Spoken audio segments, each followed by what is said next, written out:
자, 오늘 저는 신앙의 명문 가문이 되는 원리에 대해서 여러분과 함께 말씀을 나누겠습니다. 특별히 두 사람의 삶을 대조하면서 우리가 가야 될 인생길이, 또 특별히 신앙의 명문 가문이 되는 길이 어떤 길인지를 좀 나누고 살펴보고자 합니다. 이 두 사람은 데라와 아브라함이라는 사람인데요, 이 두 사람의 관계는 부자 관계입니다. 그런데 우리 한마디로 결론 부분 말씀드리면, 우리 이 데라는 신앙적으로 실패했고요, 또 가정을 신앙적으로 잘 이끌지 못해서 신앙의 명문 가문을 이루지를 못했습니다.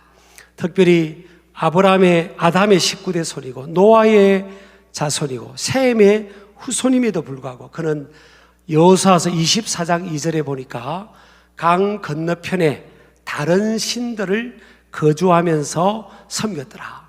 있어야 될 믿음의 자리에 있지 못하고 불신앙의 땅에 머물면서 불신앙의 사람들과 어울리면서 그곳에서 생존하면서 살았다.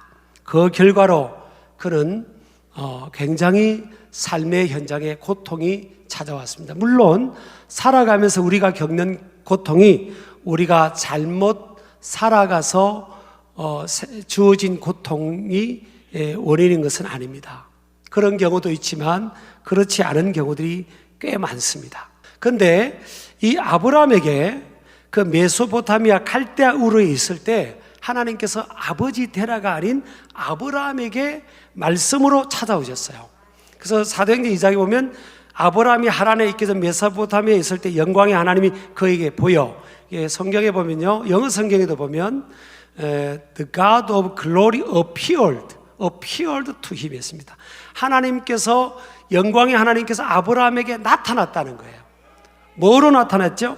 그 다음 3절에 보면 내 고향과 친척을 떠나 내가 내게 보일 땅으로 가라. 하나님의 말씀으로, 하나님께서 어느 날 말씀으로 찾아오셔가지고 너는 고향과 친척을 떠나라. 이 고향과 친척이 어디예요?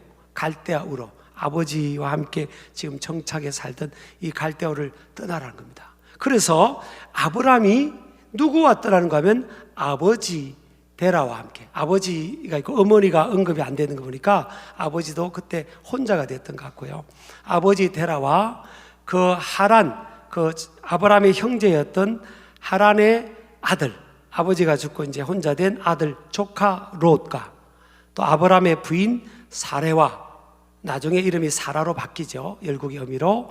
그렇게 해서 이제 그 갈대아 우르에서 어디를 떠나가는가 하면 창세기 11장 31절에 보면 이 갈대아, 제가 밑에 부분 읽겠습니다. 갈대아인의 우르를 떠났죠. 어디로 가고 있죠? 지금 목적지가 가나안 땅으로 가고자 하더니, 가나안 땅으로 가고자 하다가 어디에 머물렀죠?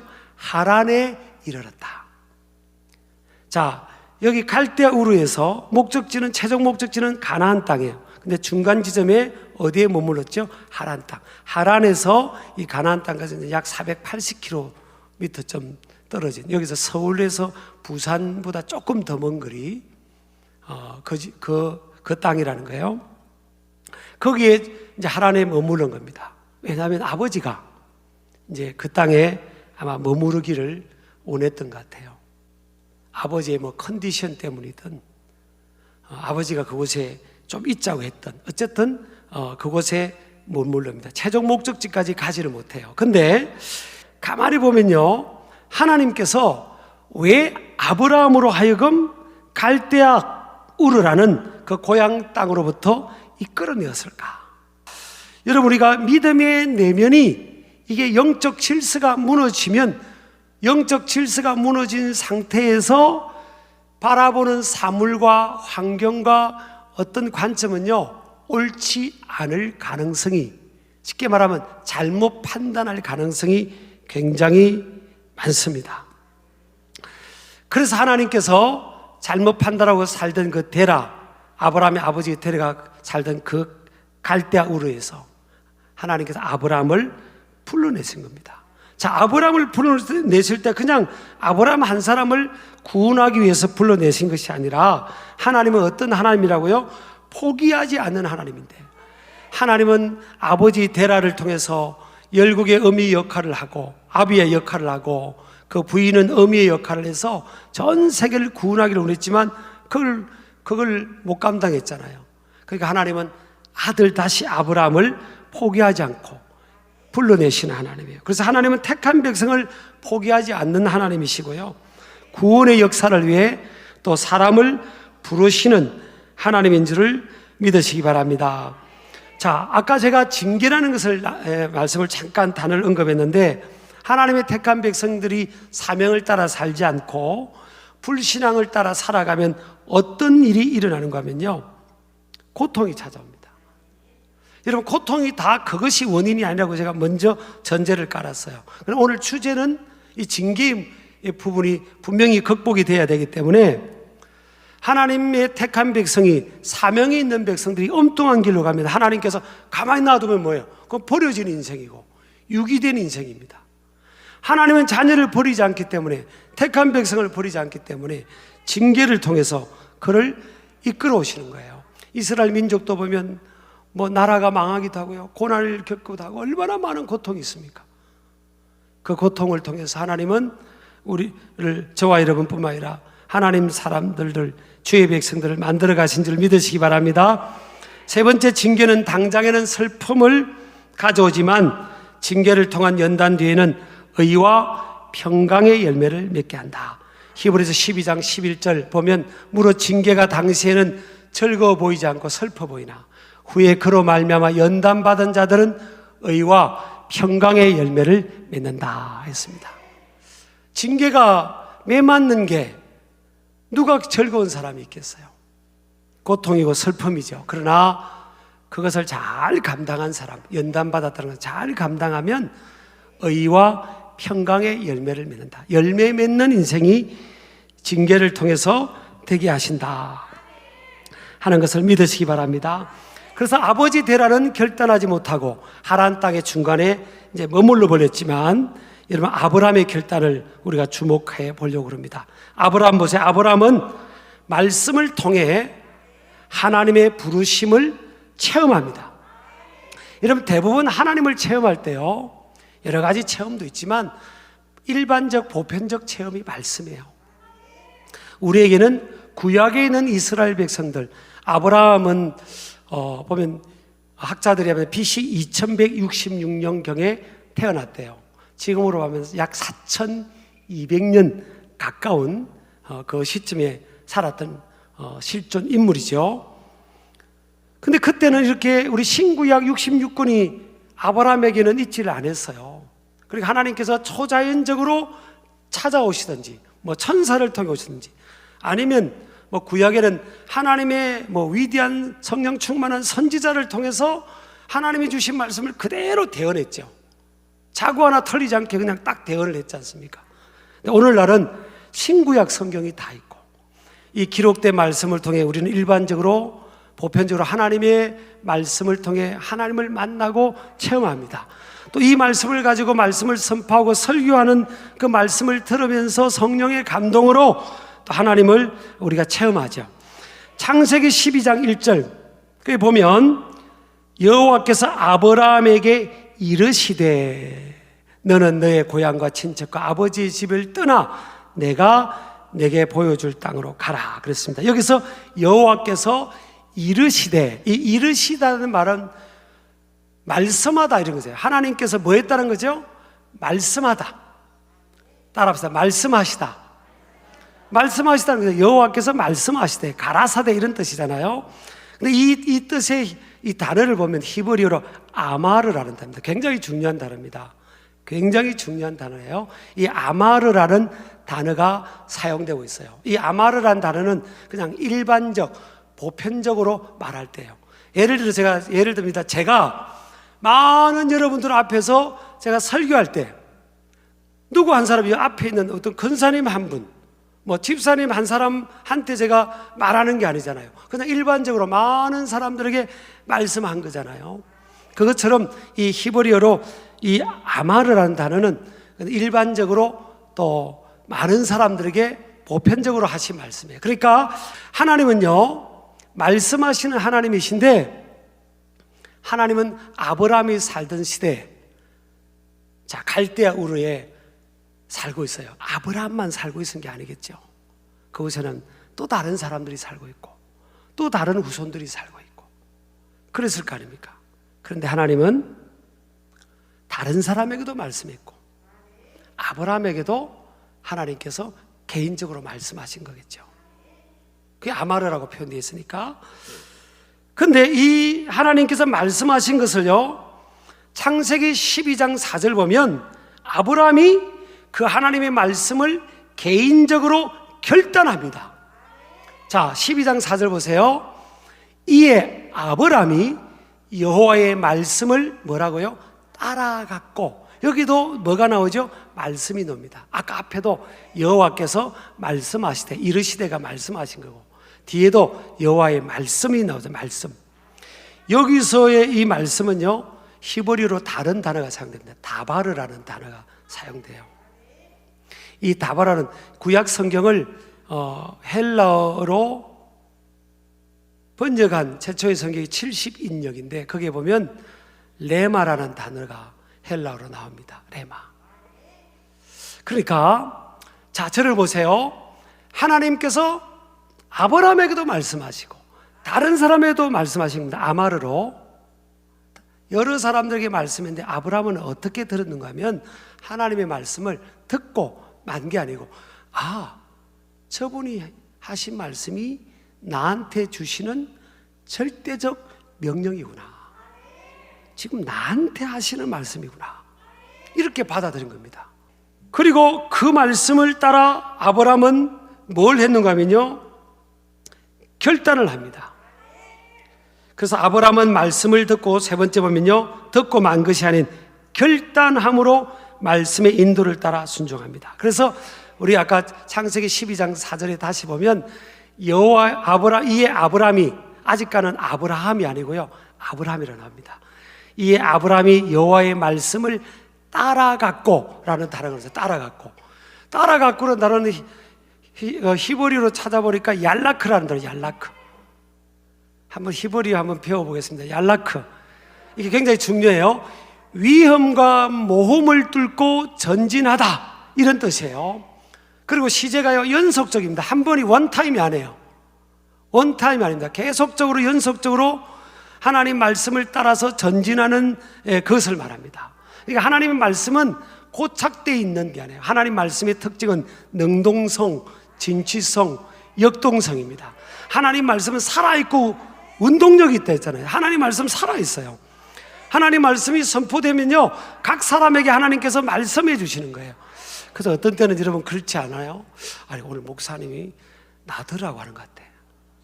그렇게 들릴 때가 있죠. 꼭 나한테 하는 말씀이 될 때가 있죠. 그건 하나님께서 성령님으로 역사한 거죠. 자, 근데 그렇게 했더니 이 아브라함이 그 말씀을 따라간 겁니다. 근데 그게 쉽지가 않은 거예요. 왜? 아브라함의 나이가 이미 중년입니다. 실제적으로 수천 킬로를 걸어가다시피 해야 됩니다. 그 당시에 갈대아 우르에서 가나안 땅까지 너무 먼 거리예요. 지금부터 약 4,000년 이상 전이니까 얼마나 그 먼 거리겠습니까? 그리고 교통수단이 원시적인 것밖에 없잖아요. 그래 불편하고, 또 익숙한 곳에 익숙한 사람들과 익숙한 루틴 속에서 살아가는 것이 훨씬 안정성이 있고 불안함이 덜한데, 새로운 세계로 어디로 가라는, 예를 들어서 뭐 서울특별시, 대한민국 서울특별시 영등포구 우리 교회 있는 쪽으로 와라 이러면 또 좋겠지만 아무 하나님의 주소도 안 가르쳐주세요. 그냥 매일매일 삶 속에 말씀이 너를 인도하는 대로 순종하며 따라가라는 겁니다.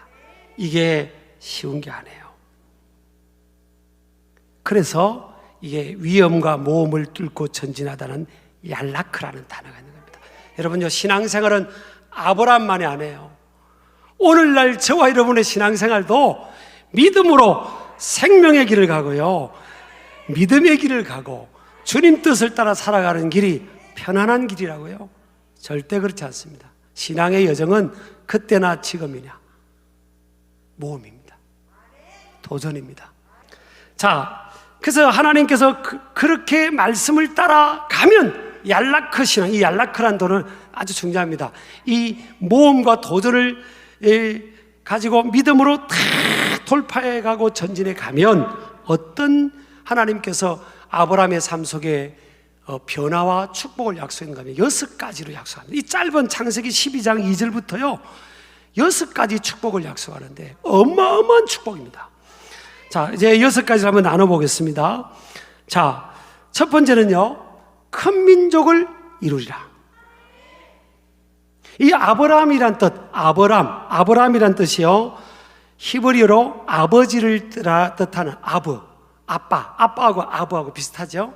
아버지를 뜻하는 아부와 높다를 뜻하는 람이 결합됐습니다. 그러니까 아브라함입니다. 그러니까 아브라함이란 뜻은 높은 아버지, 큰 아버지, 가정의 큰 아버지, 이런 뜻이에요. 근데 아브라함은 뭐예요?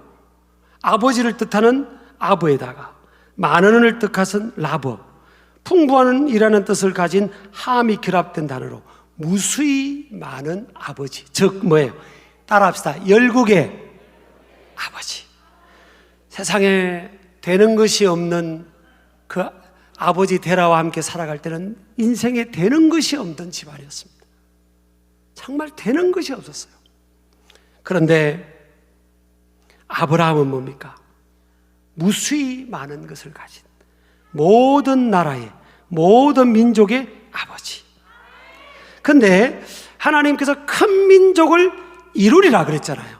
우리 성경어는 이루리라 이렇게 되는데 히브리 원어 성경을 직역하면요, 내가 너를 큰 민족으로 만들 것이다 이런 뜻이에요. 영어로 하면 I'll make you great nation입니다. 만든다, 하나님이 하신다는 거예요. 그러니까 주체자가 아브라함이 이루고 아브라함이 업적을 이루고 성취하는 게 아니라는 거예요. 너는 말씀을 따라 믿음으로 순종만 하면 누가? 하나님께서 이루시겠다는 겁니다. 하나님께서 주체적으로 그 일을 이루시겠다. 자, 두 번째로 어떤 복을 약속하죠? 2절에 보면 창대케 하리라. 이 종기 명예 부분입니다. 히브리로 와이 가델라라는 그런 표현인데 직역하면 그리고 내가 크게 만들 것이다. I'll make you great입니다. great. 내가 너를 위대하게 만들어 주겠다. 존귀하게 만들어 주겠다. 여기도 하나님께서 무슨 단어가 표현했죠? 만든다. 하나님이 하겠다는 겁니다. 필연적 성취를 하나님이 이루시겠다는 거예요. 여러분, 우리 인생은요, 우리가 성취하는 게 아닙니다. 하나님이 하시는 겁니다. 근데 이걸 굿뉴스 바이블, 좀 쉬운 영어 성경에 보면 I'll make you famous 이렇게 돼 있어요. 그래서 청소년들은 좀 유명해지고 싶은 스타의식이 있죠. 우리 오늘 이정희 앞에 좀 유명해지고 싶지? 그래서 청소년들 앞에 설교할 때는 요 단어를, 요 표현을 씁니다. 하나님께서 스타를 만들어준다. 하나님이 유명하게 해주는 것을 하나님이 만들어주는 거다. 너희들 믿음으로 살면 하나님께서 너의 이름을 존귀하게 만들어줄 것이다. 그런 거죠. 세 번째로 뭐예요? 복이 될지라. 영어로 하면 you will be blessing입니다. 이거는 히브리 언어로 복 그 자체 이런 뜻이에요. 하나님이 아브라함을요, 네가 믿음으로 말씀을 따라 순종하며 살면 하나님께서 복 그 자체, 복 그 자체. 한마디로 말하면 뭐예요? 어릴 때 할머니나 우리 어머니가 아이고 이 녀석 복덩이 그랬잖아요. 하나님이 그 인생을 아무것도 안 되던, 되는 것이 없던 그 인생을요, 복덩이로 만들어준다는 겁니다. 복 그 자체로. 자, 네 번째는요, 좀 중요한 원리입니다. 상호 공수 맹약입니다. 상호 공수 맹약. 이건 뭔가 하면 하나님께서 네가 말씀대로 순종하고 살아가면 내가 너를 축복하는 사람, 너를 선대하는 사람을 내가 축복한다. 너를 저주하는 사람을 내가 저주하겠다. 야, 이거 어마어마한 약속입니다. 우리 부부도 이 말씀을 오래전부터 붙들고 살아오는데요. 그러니까 이 저주라는 단어가요, 우리가 첫 번째 주목을 해야 됩니다. 저주는 히브리어로 칼날입니다. 칼날. 낮게 여기다. 남을 멸시하거나 하찮게 여기는 행위입니다. 우리나라 문화 중에 보면 저주의 문화가 좀 많아요. 이거 참 바꿔야 될 문화입니다. 남을 축복하고 이래야 되잖아요. 보면 아니 목사님 저는 뭐 저주 안 해요. 그런데 보세요. 히브리어로 저주라는 단어가 남을 멸시하거나 하찮게 여기는, 사람을 하찮게 여기고 멸시하고 뭐 비난하고 비방하고 뒤에서 비방하고 수군거리고 다 이거 저주입니다. 여러분 어쩌면요, 제가 특정한 사람을 한 사람도 지금 떠올리지 않습니다. 그냥 일반적으로 말씀을 나누는데 어쩌면 저와 여러분이 오늘날까지 살아오면서 하나님께서 더 많은 축복을, 우리 새해 우리가 지금 설 지나고 지금 첫 주니까, 어저께 지내고 지금 첫 주니까 이게 오늘 축복에 대해서 좀 말씀을 나누려고 합니다. 하나님께서 더 많은 축복을 주기를 원하는데 살아가면서 너무 사람을 저주하는 겁니다. 뒤에서 수근거리고, 그러니까 복이 없어요. 그러다가 아브라함을 저주하다가 저주가 임하면 어떻게 되겠습니까? 그래서 여러분 올 이제 새해 우리가 이제 첫 주부터 어떤 결심이 드는가 하면, 하나님 내가 오늘 이 시간부터 다시는 다른 사람에 대해서 나쁜 소리도 안 하고 남을 낮추지도 않겠습니다. 설령 누군가가 나보다 앞서가는 것 같고 주목받는 것 같으면 내가 박수치고 싶어요. 그를 더 축복하고, 남 잘 되는 사람을 자꾸 축복해야 됩니다. 잘 되는 사람은 이유가 있잖아요. 잘 되는 이유가 있거든요. 자꾸 축복하면, 그 사람이 아브라함이면 내가 아브라함을 축복하면 그 복이 내게 오는 겁니다. 내가 나 자신이 팔방미인이고 만능 엔터테이너야만 복받는다는 구절이 성경에 한 구절도 없어요. 나는 부족하고 미련하고 내세울 것도 없어도 내가 다른 사람을 축복만 하면, 아브라함만 축복만 해도 그 복이 오는 겁니다. 여러분 내가 잘하는 건 없어도 괜찮아요. 남을 자꾸 축복해 보세요. 그 복이 내한테 온다는 거예요. 근데 그렇게 살아가는 이 원리를 아는 사람이 별로 많지 않아요. 그러니까 여러분 올 해는 이제 우리 신길 가족들이요, 하나님 백성들이 땅에서 매이면 사람끼리 막히면 안 돼요. 다 열려야 됩니다. 부부 간에도 다 열리고, 가족 간에도, 또 교우 간에도, 세상에 살아가는 사람들하고 막혀 살면요, 하나님이 더 복 주고 싶어도, 여러분 꼭 말하면 동맥경화증이 옵니다. 이게 혈관이 이게 뚫려야 신선한 피가 막 왔다 갔다 하지, 이게 막혀버리면요 문제가 생긴다니까요. 그러니까 절대 남을 저주하면 안 됩니다. 그러면요 하나님 더 복 주시고 싶어도 잘 안 됩니다. 오히려 우리는 어떻게 해야 되겠습니까? 축복하는 겁니다. 감정이 안 따라주면 의지의 결단을 가지고도 자꾸 남을 축복하고 좋은 말을 하고, 그가 잘 되기를 위해 기도해 주고요, 그가 내 마음을 몰라줘도 괜찮습니다. 자꾸 잘 되기를 기도해 주면 됩니다. 여러분요, 잘 되는 사람은 시기 질투를 받을 수도 있어요. 그럴 수밖에 없어요. 왜? 아담과 하와의 가정에 그 형 가인이 동생 아벨에게 질투하고 살인 사건이 났습니다. 11번째 요셉이 꿈을 꾸는 동생이니까 10명의 형들이 이해를 못해서 시기 질투했습니다. 그렇죠? 또 다윗도 시기 질투했습니다. 형들이 왕이 될 것을 몰랐어요. 그러니까 살아가면서 여러분 누군가의 이해를 받지 못하고 손해를 본 것 같고 그러면 저와 여러분이 직접 원수 갚을 필요 없어요. 따질 필요도 없어요. 왜요? 복은 하나님이 주시는 거잖아요. 하나님 지금 테스트 해보는 겁니다. 너를 내가 누군가가 저주하는 것 같고, 근데 너는 어떻게 할 거니? 너도 저주할 거니? 아니요, 하나님 저는 오늘 말씀 알잖아요. 축복할게요. 하나님 그 사람이 몰라서 저렇게 나에 대해서 그러는데 내가 부족한 게 있다면 용서해 주세요. 그리고 그를 축복합니다. 서대반 집사가 그랬잖아요. 자기에게 돌을 던지는 사람을 향해서 저주했지 않지 않습니까? 하나님 저들이 알지 못하고 그러네요. 저들의 죄를 용서해 달라고. 십자가 위에 예수님처럼 그렇게 했잖아요. 그렇게 합니다. 그러니까 그러면 복이 열리는 겁니다.